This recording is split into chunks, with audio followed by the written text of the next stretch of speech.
ಧರ್ಮ ನ್ಯಾಯ ಎಂಬ ಕರ್ಮದ ಬಂದು ದೇಶ ನೀನೊಬ್ಬ ದೊಡ್ಡ ಧರ್ಮದಲ್ಲಿ ಎಂದು ಧರ್ಮ ಪೀಠದಲ್ಲಿ ಕುಳಿತುಕೊಂಡು ಧರ್ಮರಾಜನಂತೆ ಹಾಕಿಸಿದನು. ಹಾಕಿಸು.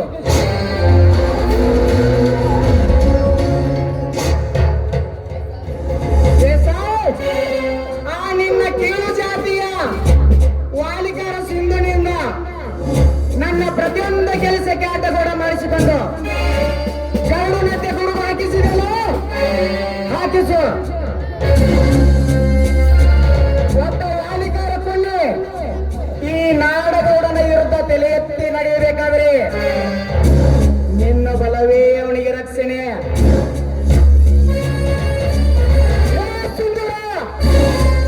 ಒಂದಲ್ಲ ಒಂದು ದಿನ ನೀನು ನಿನ್ನ ಆಸ್ತಿಯನ್ನು ಕೇಳಲು ನನ್ನ ಅರಮನೆಗೆ ಬಂದೇ ಬರ್ತೀಯ.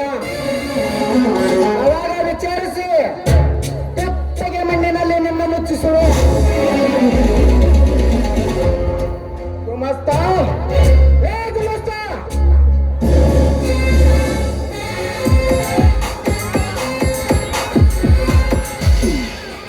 ಯಪ್ಪ ಕೂಗಿದಿರಿ ಏನ್ರಿ? ಲೇ, ನೀನು ಕೂಗಲಾರ್ದ ನೀನು ಚಂದಳು ಚಲುವೆ ಮಗಳು ಕೂಗಾಕತ್ತಿದ್ದೇನ? ಇರ್ಲಿ ಬಿಡ್ರಿ ಗೌರ, ನನ್ನಿಂದ ಯಾವ ಕೆಲಸ ಆಗ್ಬೇಕಾಗಿತ್ರಿ? ಆ ಶರತ್ ದೇಸಾಯಿ ಎಲ್ಲಿದ್ದರು ಕರೆದುಕೊಂಡು ಬಂತ ಹೇಳಿದ್ದೆ.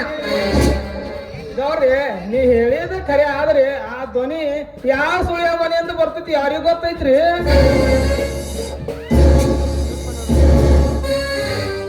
ನಾಡಗೌಡ, ಲೇ ನಾಡಗೌಡ, ಬನ್ನಿ ದಿವಸವ್ರಿ ಬಡವನ ಮನೆಗೆ ಭಾಗ್ಯೋದಯ ಭಾಸ್ಕರ್ ಬಂದಂತ ಇತ್ತು. ನೋಡು ನಾಡಗೌಡ, ಈ ಸುತ್ತು 7 ವಯಸ್ಸಾಲಿನಲ್ಲಿ ನಮ್ಮ ದೇಶ ಗತಿ ಬಣಿತನ ಎಂತದೆಂಬುದು ನಿನಗೂ ಗೊತ್ತು, ಈ ಸಮಾಜಕ್ಕೆ ಗೊತ್ತು. ಈ ದೇಶ ಗತಿ ಬಣಿತನ ಮುಂದೆ ಹೀಗೆ ಹೋಗ್ಬೇಕಾದ್ರೆ ನೀನು ನನ್ನ ತಮ್ಮ ಶರತ್ ದೇಸಾಯಿ ಸವಸದಿಂದ ದೂರ ಇರಬೇಕು. ದೇಸಾಯಿ, ನೀವು ತಿಳಿದುಕೊಂಡಂತೆ ನಾನು ಇನ್ನೂ ಅಂತ ಸಣ್ಣ ಬುದ್ಧಿ ಮಟ್ಟ ಕೇಳಿದಿಲ್ಲ. ನಾಡಗೌಡ, ನೀನ್ ಎಂತನೆನ್ನುವುದು ನಿನ್ನೆ ಮೊನ್ನೆ ಹುಟ್ಟಿದ ಕೂಸಿಗೂ ಗೊತ್ತಿದೆ. ಅಷ್ಟೇ ಅಲ್ಲ, ನೀನೊಬ್ಬ ಹುಚ್ಚಲ್ಲಿ ಮೀನು ಹೇಳುವ ಬಚ್ಚ ಮಗನು ಅಂತ ಗೊತ್ತಿದೆ. ನೀವು ದೊಡ್ಡವರು, ದೊಡ್ಡ ಗುಣದವರೆಂದು ಮರೆದು ಕಟ್ಟರೆ ನನ್ನ ಮನೆಗೆ ಬಂದು ನನಗೆ ಬತ್ತಿ ಹೇಳೋ ಕೆಲಸ ಮಾಡ್ತಾ ಇದ್ದೀರಾ? ನೋಡು ನಾಡಗೌಡ, ಈ ದೇಸಾಯಿ ಯಾವತ್ತು ನಿರಪರಾಧಿಗಳಿಗೆ ಅಪರಾಧಿ ಎಂದು ಪಟ್ಟ ಕಟ್ಟಲ್ಲ. ಸ್ವಚ್ಛ ನ್ಯಾಯ ನೀತಿ ದೇಸಾಯಿ ಉಸಿರು. ನೋಡು, ಒಂದ್ ಮಾತು ಹೇಳ್ತೇನೆ, ನೀನು ನನ್ನ ತಮ್ಮ ಶರತ್ ದೇಸಾಯಿ ಸವಾಸದಿಂದ ದೂರ ಇರು. ಮನೆಯಲ್ಲಿ ತಮ್ಮನಿಗೆ ಪೆಟ್ಟು ಕೊಟ್ಟು ಬುದ್ಧಿ ಹೇಳುವುದು ಬಿಟ್ಟು ಮತ್ತೊಬ್ಬನ್ನು ಎದುರಿಸಲು ಬಂದೆ, ಇದು ಸರಿ? ನೋಡು ನಾಡಗೌಡ, ಇದು ಸರಿ ತಪ್ಪಿನ ಮಾತಿನ ವಿಚಾರ ಅಲ್ಲ, ಇದು ಈ ದೇಶಗತ್ತಿಯ ಮನೆತನದ ವಿಚಾರ. ನೋಡು, ಮಂಗ ತಾಂಡ ಕೆಡುವುದಲ್ಲದೆ ಇಡೀ ಬಾಳೆವಣ್ಣನೇ ಕೆಡಿಸ್ತಂತೆ. ಹಾಗಾಯ್ತು ನಿಂದು. ಮನೆಯಲ್ಲಿರುವ ಡೊಂಕುತ್ತಿದ್ದವನು ದೇಶದ ಡೊಂಕುತ್ತಿದ್ದಲು ಸಾಧ್ಯವೇ ಎಂಬ ಗಾದಿ ಕೇಳಿದರ ದೇಶವರೇ? ಏ ನಾಡಗೌಡ, ನಿನ್ನೆ ಹರಿಕತೆ ಕೇಳಲು ನಾ ಇಲ್ಲಿ ಬಂದಿಲ್ಲ. ಹೋಗೋಕ್ ಮುಂಚೆ ಒಂದು ಮಾತು ಹೇಳ್ತೀನಿ ಕೇಳು. ಈ ನಮ್ಮ ಸುತ್ತು 7 ವಯಸ್ಸಾಳಿಗೆ ಈ ದೇಶಗತಿ ಮನೆತನಕ್ಕೆ ನಿನ್ನಿಂದಾಗ್ಲಿ ನನ್ನ ತಮ್ಮನಿಂದಾಗ್ಲಿ ಮಾನ ಹೋಗುತ್ತೆ ಏನಾದ್ರೂ ಬಂದ್ರೆ ನಿನ್ಗೂ ಸರಿ, ನನ್ನ ತಮ್ಮಂಗೂ ಸರಿ. ಒಬ್ಬರ ಪಾಲಿಗೆ ನಾನು ಯಮಗಂಡನಾಗುತ್ತಾನೆ ಮಗನ.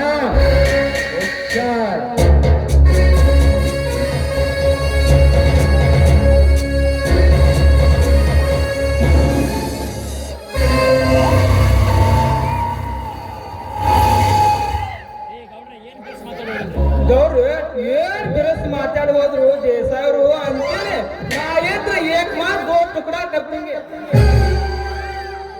ದೇಸಾಯಿ, ಈ ನಾಡಗೌಡನ ಎಡೆ ತುಳಿತಿದೀಯಾ?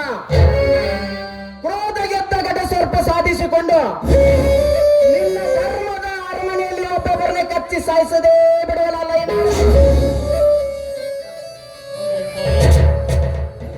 ಇಂದಿನಿಂದಲೇ ನಿನ್ನ ಧರ್ಮದ ಅರಮನೆಯಲ್ಲಿ ನನ್ನ ನಾಟಕದ ಕಾರ್ಯಸ್ಥಾನ ಪ್ರಾರಂಭವಾಗುತ್ತದೆ.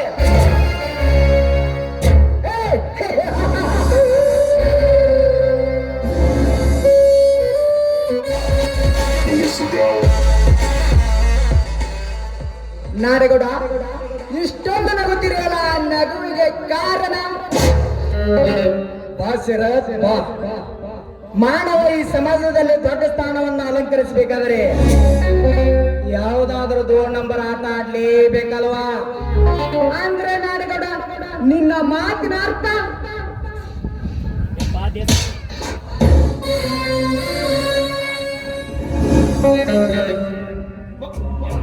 ಯಪ್ಪ ದೇಸಾಯ ತಿಳಿಲಾರದ ತಿಳಿಗೇಡಿಗಳಿಗೆ ತಿಳಿ ನೀರಂತ ತಿಳಿಸಿ ಹೇಳ್ಯಾರು ನಮ್ಮ ಗೌರಿದಾರೆ. ಸರ, ಈ ಸುತ್ತು ಹಳ್ಳಿಗಳಲ್ಲಿ ನಮ್ಮನ್ನು ತೊಡೆ ತಟ್ಟಿ ನಿಲ್ಲುವ ಗಂಡು ಯಾರೂ ಇಲ್ಲ. ಆದರೆ ನಿಮ್ಮ ಅಣ್ಣನೊಬ್ಬನೇ ನಮ್ಮ ಪಾಲಿಗೆ ಮುಳ್ಳಿನ ತಂತಿ ಬೇಲಿಯಾಗಿದ್ದೇನೆ. ತಂತಿಯ ಬೇಲೆ ನೋಡು, ಆ ತಂತಿಯ ಬೇಲೆಯನ್ನು ಯಾವ ಆಯೋಗದಿಂದ ಕತ್ತರಿಸಬೇಕನ್ನೋದು ನನ್ನ ತಲೆಯಲ್ಲಿದೆ ನಾಡಗೌಡ.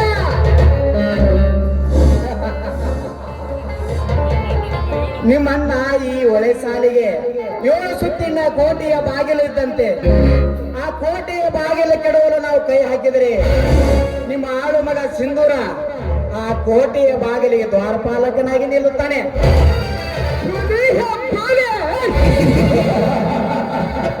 ಆ ಸಿಂಧೂರನೆಂಬ ಹುಲಿಗೆ ಯಾವ ಶತಾನದ ಮಾತು ಚರ್ಚಿಸಿ ಅವನ ಚೌರ್ಯತನದ ನರವನ್ನು ಸಾಯಿಸಬೇಕನ್ನೋದು ಈ ಶರತ್ತು ದಶೆಗೆ ಚೆನ್ನಾಗಿ ಗೊತ್ತು. ಶರತ್, ನಾನು ಚಾಪೆಯ ಕೆಳಗೆ ನುಗ್ಗಿದ್ರೆ ನೀನು ರಂಗೋಲು ತೆಲುಗು ನುಗ್ಗುವ ಚತುರ. ಇರಲಿ, ನಮ್ಮಿಬ್ಬರ ಅಂದರ್ಬಾರ ಆಟ ನಿಮ್ಮ ನನಗೆ ತಿಳಿಯಬಾರದು. ನಾಡಗೌಡ, ಈ ಶರತ್ ಬಿಟ್ಟ ಬಾಣ ಇಟ್ಟ ಗುರಿ ಅಂತ ತಪ್ಪಾಡಲ್ಲ. ನನ್ನ ರಕ್ತ ನಮ್ಮ ಅಣ್ಣನ ರಕ್ತ ಒಂದೇ ಆದರೂ ಮನಸ್ಸುಗಳು ಮಾತ್ರ ಬೇರೆ ಬೇರೆ ತಿಳಿಯುತ್ತ ನಾಡಗೌಡ.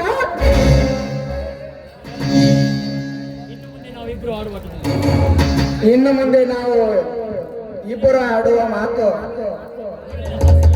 ಮುಳ್ಳಿನ ಹಾಸಿಗೆ ಇದ್ದಂತೆ. ಸ್ವಲ್ಪ ಎತ್ತರ ತಪ್ಪಿ ಹೆಜ್ಜೆ ಇಟ್ಟರೆ ಹಿಂಗ್ ತಿಂದ ಮಂಗ್ಯಾನಂಗೆ ಆಗ್ತೇವೆ ನಾಡಗೌಡ. ನಮ್ಮನ್ನ ಅಧಿಕಾರವನ್ನು ಸಿಂಧೂರನ್ನು ಸೊಪ್ಪು ಬಿಡುದು ಹೇಗೆ ಬೀದಿಗೆ ತರಬೇಕನ್ನೋದು ನನಗೆ ಚೆನ್ನಾಗಿ ಗೊತ್ತು. ಶರತ್, ಮಾಡಿದರೆ ಸಾಕು. ಈ 7 ಒಳೆ ಸಾಲಿಗೆ ನಾವೇ ದಂಡನಾಯಕರು. ಗುಮಸ್ತ, ಹೇ ಗುಮಸ್ತ, ಇದೇ ಸಂತೋಷದಲ್ಲಿ ಗುಂಡುಪಾಟಿಗೆ ಸಕಲ ಸಿದ್ಧತೆ ಮಾಡಿಸು. ನನಗೆ ಮೊದಲ ಗೊತ್ತಿತ್ರಿ, ಅದಕ್ಕೆ ಎಲ್ಲಾ ರೆಡಿ ಮಾಡಿ ಟೇಬಲ್ ಮೇಲೆ ತಂದು ಇಟ್ಟಿನ್ರಿ. ಗೌರಿ ಚಂದನ ಒಂದು ಪೀಸ್ ಬಂದು ಡ್ಯಾನ್ಸ್ ಮಾಡೋದು ಅಟ್ಟ ಬಾಕಿ ಉಳಿದೈತ್ರಿ. ಹೇ ಗುಮಸ್ತ, ಬೇಕಾದಷ್ಟೇ ಅವಳನ್ನು. ನಾಡಗೌಡ, ಮೊದಲು ಸುರಾದೇವೆ, ಆಮೇಲೆ ಕನಸಿನ ದೇವೆ.